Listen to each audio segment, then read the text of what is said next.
Ani ay kapin sa usa ka gatos ka mga manok ang gituoang gikaon sa Sigbin. Unsa kay tinuod niini atong sayran pinaagi sa report ni Orchids Lapinkaw. Tanawa mo manok.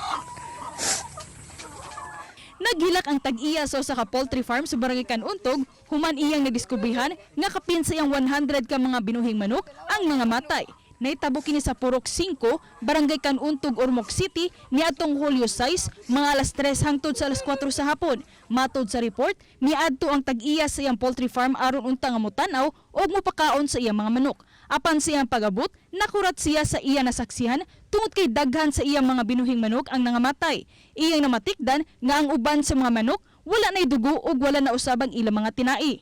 Sumala pa sa pipila ka mga silingan, nagduda sila nga posibleng adunay kalabutan ang ilang mga tinuhuan bahin sa Sigbin o baka haungo. Apan adunay silingan nga nakasulti nga posibleng miray o wildcat ang responsable niini sama sa nitabo sa iyang mga binuhing bebe. Jud naman nangamatay ba pero wala ko siya gi social media man gihilong ra nako to nga paghitabo nga insidente kay ang akong duda is kanamit ang wildcat kanang maray ba. Gikonfirma usab kini sa City Veterinary Office.